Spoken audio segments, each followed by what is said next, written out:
Hello, welcome back to writing your first novel, the next chapter. Today we're going to talk about dialogue tags, and we'll maybe also touch on action beats because they are connected. So dialogue tags, for those of you who don't know, it's basically what happens, it's how the dialogue is described.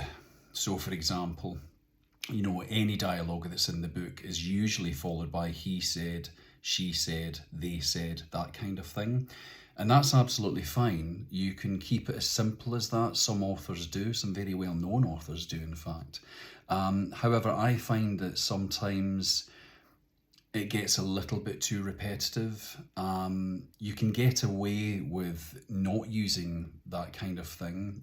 There's a 6-point rule, which basically means as long as the dialogue and the point of view that we were speaking about previously, as long as they're relatively clear, you can actually get away with not using dialogue tags for about 6 lines. Then you need to, after the 6th or so line, remind readers who's actually speaking. Okay, so that's just a very general rule. However, as I said before, if you don't want to just stick with he said, she said, they said, you can be a little bit more inventive and describe in the dialogue tag itself a little bit more in terms of how things are said. Things can be screamed or they can be shouted. They can be sobbed, So be aware though that you can't necessarily use something like he laughed straight after a piece of dialogue. Come on, Tony, he laughed. The reason for that is that it's difficult to make that work, in terms of functionality, but he could say it through a laugh or with a laugh, and that would make that dialogue tag acceptable. So there are rules about this, and it's kind of common sense if you really think it through. Words can't be laughed as such, but they can be said with or through a laugh. So there's little things like that you just have to bear in mind. But if this is your first novel and you want to keep it, simple, and there's absolutely nothing wrong with doing that, then you can simply start off with he, she, they said. And at least that gives you a basic grounding in terms of how to use dialogue tags. So the other thing to point out is about the misuse occasionally of dialogue tags. For example, you can't say something has been laughed. There's also other things that I've spotted, and I've written a couple of examples down on this post-it. These are from a book that I'm actually just editing just now, but I've altered it obviously because this is someone's copyright, it's their material, so I've changed it all by quite a bit. But just to give you an idea, so we've got a very simple line, which is, come on, Tony, she rallied him. So what you could say in the context of the conversation there is that we don't need to know that she rallied him. It doesn't need to be added as a dialogue tag because it's already evident in the dialogue itself. Come on, Tony, that kind of thing. So you can hear it as you read it. You can hear the tone of voice that's used. That the call to being rallied. So it doesn't necessarily need that kind of specific dialogue tag. It could be that she cried or she called out, or she cajoles him, perhaps, something like that. Another example which I've got written down here is, since when did you get interested in cars again? She dodged the question.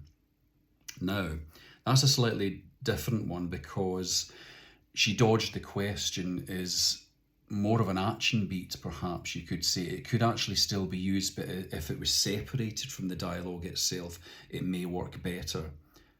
So it would be potentially, you would actually move that action beat / dialogue tag to before the dialogue itself. So we would have, she dodged the question, since when did you get interested in cars again? Which works slightly better, just makes it clearer, it's a bit more logical, and that's kind of what dialogue tags and action beats are about. They're just about making it clear who's speaking, and how they're saying it, how they're speaking it, and just giving a hint about what their actions are behind those words as well.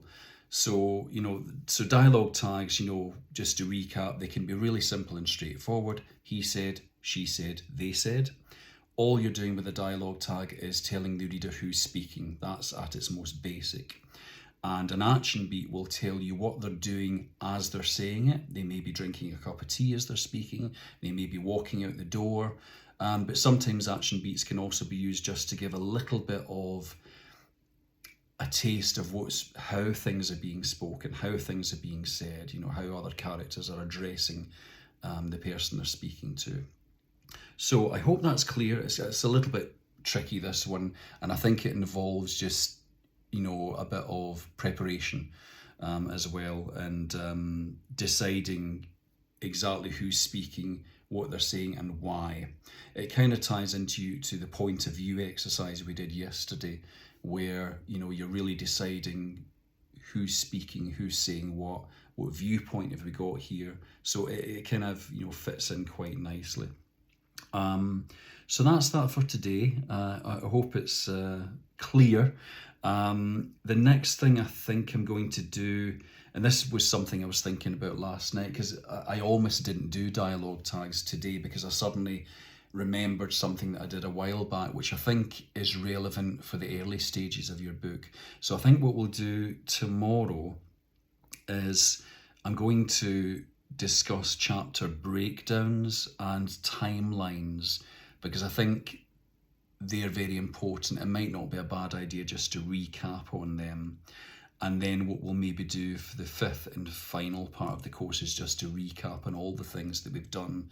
And after that, I'll decide, where we're going to go for the next course, because I'll probably end up doing a third one, I would imagine.